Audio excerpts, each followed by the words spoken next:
But in the meantime, while that's drying, and then if you go back and put glue on the back side, which you should do, just to firm up those tubes, but we'll cover that in another step. Again, it's going to have to dry. So take this all apart. We've got our motor mount tube. We've got our recovery stuff. We'll go through all this. We've got a sliver of tube. Don't lose that. That's important. We'll get to that later. Nose cone. We might as well knoll out all these parts while we're here. Piece of elastic. Launch lug, which is a small white tube launch lug. I'm not going off camera on any of this. I'm not really checking. Motor mount rings. Those center the motor mount inside the body tube. Engine stop block. We're using the small engine stock blocks on these. If you haven't seen these before, if you're used to the big thick ones, these serve the same purpose. They're just lighter. An eyelet. That's going to go into the nose cone. A swivel. My kits always come with a swivel because tangles are unpleasant. Now let's get to this part. Simple. Nose cone. Balsa nose cone, not plastic. There's nothing wrong with plastic. I may introduce some kits with plastic nose cones. This one's going to be balsa. All I'm doing is starting this up a little bit. Get it to the center. Make sure it's basically in the center, because if it's off center, this could catch when I'm putting it inside the tube. I hand drilled it in about halfway. Balsa's soft, so you don't need any special tools. Now I'm unthreading it.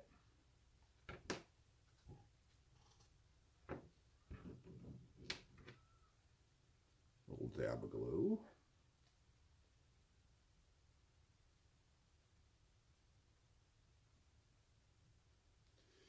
And you're not going to get too much glue on that because it's going to spill out. So, you know, it's not like you can get too much. Add a little bit in there. This is one reason I like using the wood glue. So the wood glue is nice and strong. Now I'm just going to finish threading that in. Right until the shoulder of that eye comes right up to the balsa. Again, we're going to take this. If we can set it up somewhere, it would be great. Maybe I can set it on the tape like that. Set it aside, let that dry. Now, there's still stuff to do. We'll call this step 3. We're going to build the motor mount. To clear my course here so we have room to work. I'm going to stand up and double check that I'm in the frame. Oh yeah. Now, a little bit of sandpaper that I grabbed from the garage. This is just 150 grit. You could do 150, 200. Something like 80 or maybe even 100 might be too aggressive. We're not taking any material off, really. We're just smoothing things out so things fit together nicely. We do not need to grind the heck out of anything. But we will use this to sort of just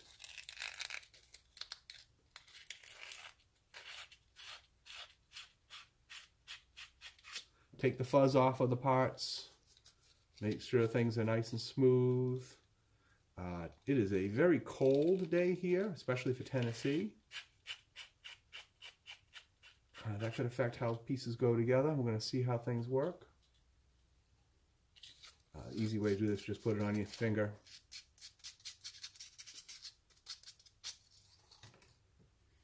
Now, I'm just test fitting parts. That's all I'm doing here. That fits in there nicely. Okay. This is a dry fit. Just to make sure things are going to fit and I'm not going to have to do any additional sanding, which I may have to on this one. See that?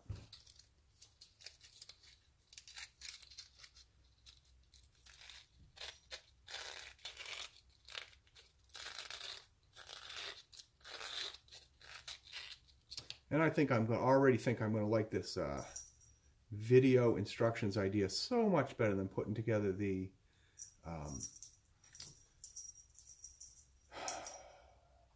I'm trying to think of a nice way to say it without swearing. The paper instructions. Paper instructions have always been such a pain in my butt because it's just, oh man, it takes so much time, so much effort printing things out on paper. It's just, it gets ridiculous. So there's no reason to take all that time and all that effort. I need a pencil. Where's my pencil?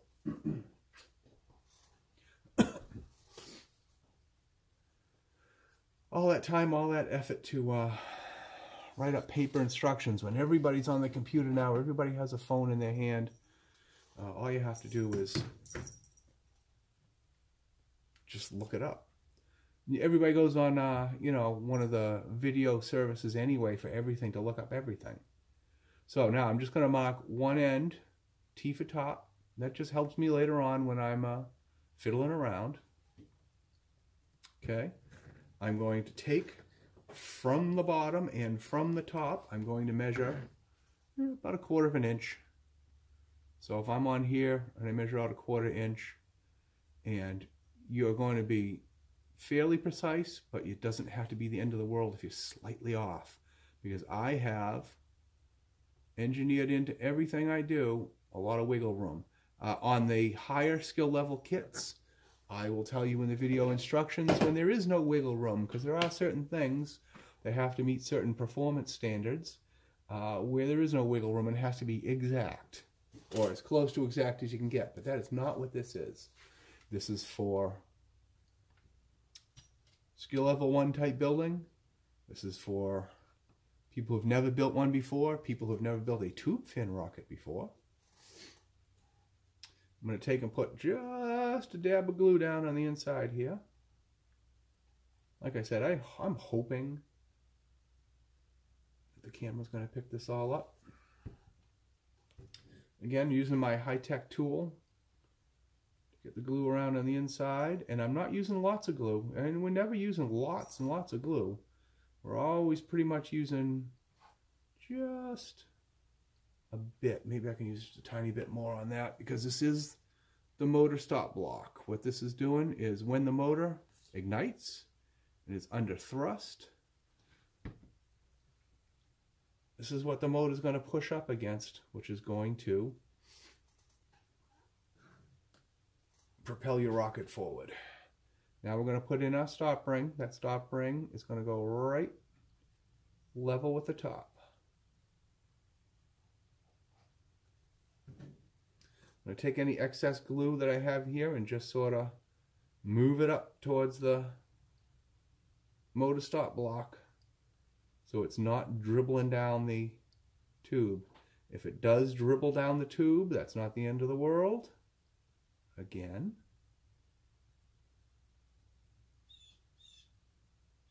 As I've taught literally thousands of kids how to build rockets in school classes, I know that stuff will dribble down in there as it dries up. You can go in there with a piece of sandpaper and you can clean it up.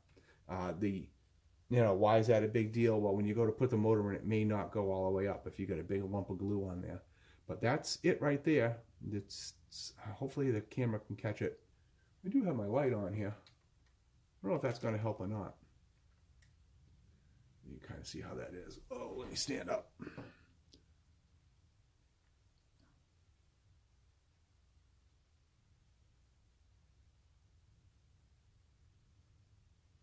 It's flush with the end of the tube. Now, why did you make those quarter-inch marks? Well, because that's where one centering ring is going to go. I'm going to put them both on from the bottom now because this is now damp with glue. So, this ring is going to go up to here, about 1/4 inch from the top. This ring is going to go down the bottom, about 1/4 inch from the bottom. Now when we build this and put this motor mount into the main body tube that's drying over there, this is the bottom. This is going to go flush and we'll show this again several times, I'm sure. This is going to end up being flush with the end of the body tube. So this is going to stick out from the back of the body tube, and then the motor itself is going to stick out a little bit from the motor mount. Let me get I must have one here somewhere. A spent motor, so I can show you what's going on. We'll pause for one more. All right, I'm back. Had to grab one of these. This is a spent motor case. This rocket is for 18mm motors, which are going to be, this is a C63. This is going to fly on A's, B's, and C's.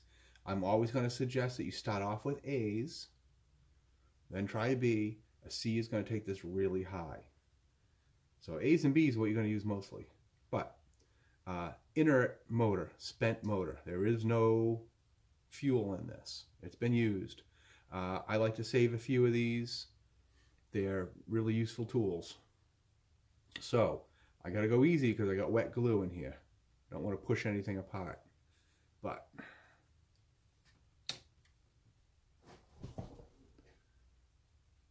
so when this is installed, you're going to have a little bit of an overhang on the motor.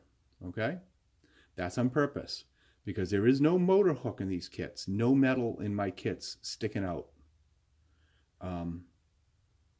You're going to take a piece of either the packaging, gift wrapping tape, or I like to use blue painter's tape because it can go on and off without making a big mess out of everything. You're going to take a piece of tape and you're going to wrap that around, stick it on there. That's what's going to keep your motor in when the ejection charge fires and pushes the streamer out. Well, that's how it's going to sit, like that. And we'll go over all that again later. So now, right now I have these just dry fit on there. Remember, we made those lines. I'm going to go again with the glue, just like before. I'm going to make a nice bead of glue. And we're going to push ring 1. It's going to be a top ring.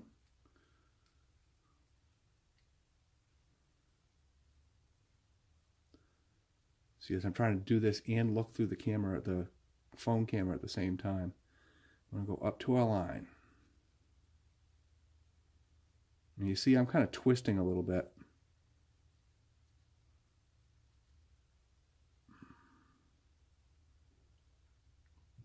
Get a piece of paper towel. Oh, I got glue on my hands.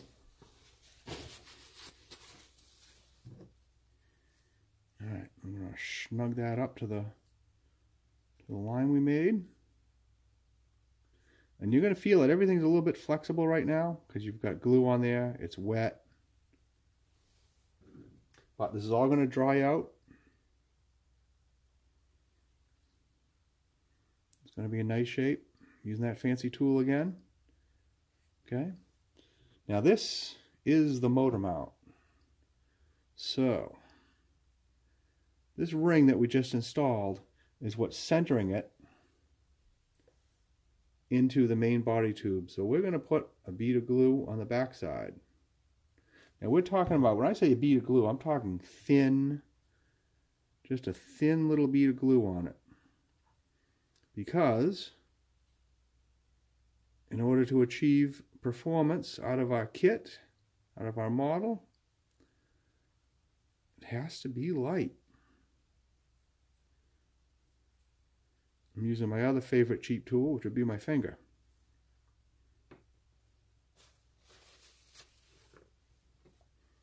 Alright, same deal on the bottom.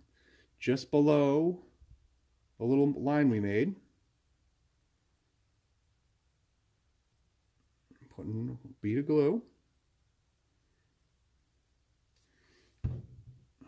Now why below the line? Because we're going to push the ring up through the glue. Now I'm twisting. See me? I don't know. Hopefully you can catch that on the camera. I'm twisting it up into the glue.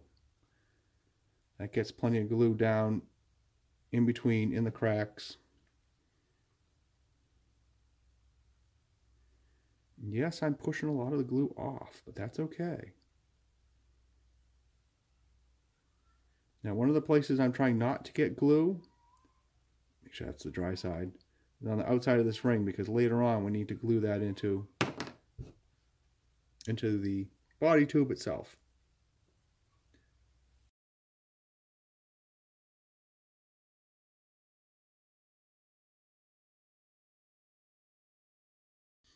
All right, edit out that sneezing attack I just had. All right, now this, again, is going to go to the side. We're going to wait till it's completely dry before we mess with it anymore.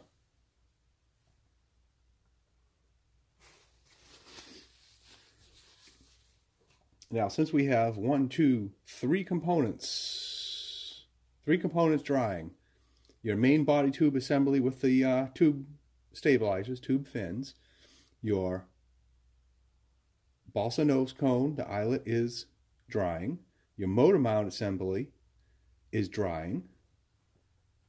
Now, just on that, the motor mount assembly, this is the top. This is where that stop block ring is. I'm going to set it to dry facing down. So anything that's going to seep is going to seep down into that, along that edge of that motor mount ring. So no glue is gravitating inside the tube down. This is, again, if you're doing it with, especially with kids, it might be a little bit messy when they're doing it. You're going to put these on probably a piece of wax paper, or maybe even the plastic that it get packaged in. That's the easiest way to do it. The glue doesn't stick very good to that package. Face it down, so later on when everything's dry, they're going to have no problem getting the motors into it without everything being a big snag. So that stuff is all drying. Now we can work on recovery. We might as well do that while we're here. You're going to have a couple of pieces of Kevlar cord. You're going to have a longer piece, and you're going to have a shorter piece. So the longer piece is what we're going to use first. The longer piece is going to connect your motor mount, which we'll do later when everything's dry, to the recovery system. All we're going to do for this is we're just going to make a couple of knots. And do a little bit more than that. Don't be afraid to use plenty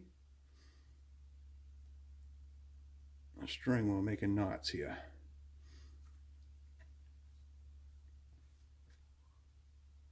Now, a lot of people are going to ask, oh, do you really need to have both pieces? Yeah, I like to have both pieces, an elastic piece and a Kevlar piece. Just to give it that little bit of ability to absorb the shock. So now I just tied the Kevlar to the elastic. Now I'm going to make a knot in the elastic. So we have the elastic tied to the Kevlar. Okay, so each of those are knotted. Okay, pull it tight. I'm going to knot this one again. 2 knots should be fine. Now before I cut this Kevlar, to cut off this little extra piece, I'm going to put a knot in it before I cut it. Run that knot down a little bit. And that's just going to keep the cut piece from getting frayed. Okay, that's trash. If you want to clean things up, you can clean up this little piece here. Okay? Now, when we put things together, just knot it right around the camera. Okay? The thin part, the Kevlar, the heat resistant, not heat proof string, is going to attach to the motor mount. This part that we have drying here, we'll do this in a further step once this is completely dry.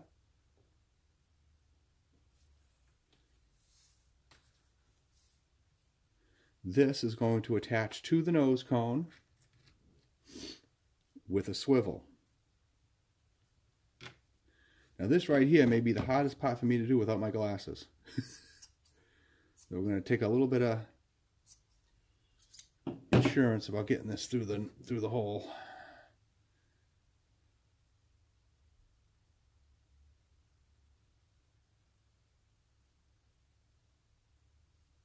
Yeah, I did it on the first try. No camera tricks, no cuts. Who'd have thunk? 1 knot. 2 knots. Okay, I'm pulling fairly hard on that to make sure, on both ends, to make sure, because when your ejection charge, top of these motors, you know, you're going to do all this research and you're going to find out all this stuff about rocketry. This is just instructions. But when the ejection charge fires out at the top of this motor to push all that stuff out of the body tube, it's kind of an extreme shock. You know what I mean? That's why I have all this material to come out, so there's less of a hardcore shock on your system. Hopefully your rocket lasts a little bit longer, you know, by not having broken, burnt pieces. It pushes all that stuff out into the atmosphere to keep things nice and cool. All right. Here's your balsa nose cone. It is still drying. I'm going to hook this on there. Anybody who's done any fishing knows how to do this one, right? Just clips on there.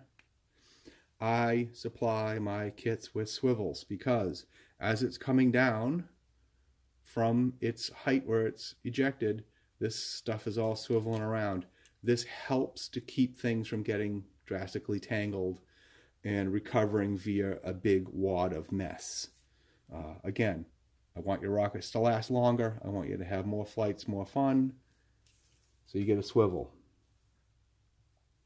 All right, now, while we're at it, we can prep up the streamer. This is the second piece of Kevlar cord. Same basic Kevlar cord. This is a piece of streamer material. I supply quite a bit of streamer material, but I want your rocket to come down fairly slowly. No sense in having things come down real fast. Now you can adjust and trim and change this all you want if you are in the mood to do that. A windy day, that type of thing.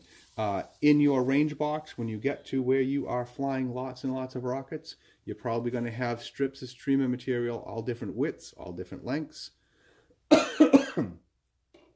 because you're getting to be an expert at some point. This is just the basics, folks. You saw I put a little hole in there with a pair of scissors. I don't know, put a little hole in there with a pencil. A pair of scissors would shred it.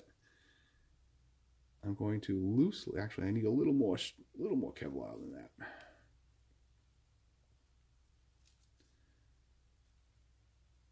Loosely making a knot, not heavily.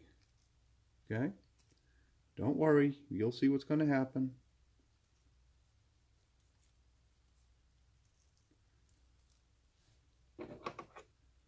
Here's my pencil. This way I'm tightening the knot onto the pencil and not tightening onto the streamer material to shred it.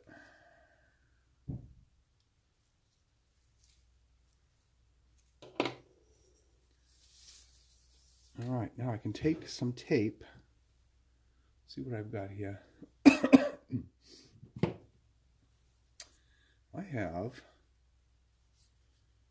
on my workbench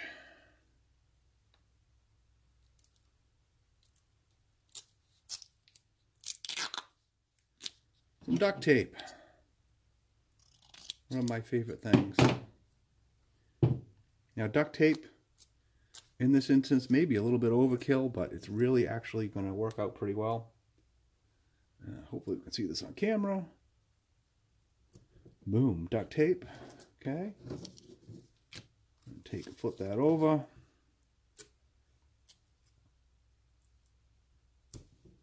Duct tape. And one of the things I'm going to do when I'm doing 2 pieces of duct tape like that is I'm going to make sure I don't have anything sticky that's sticking out. You don't want sticky.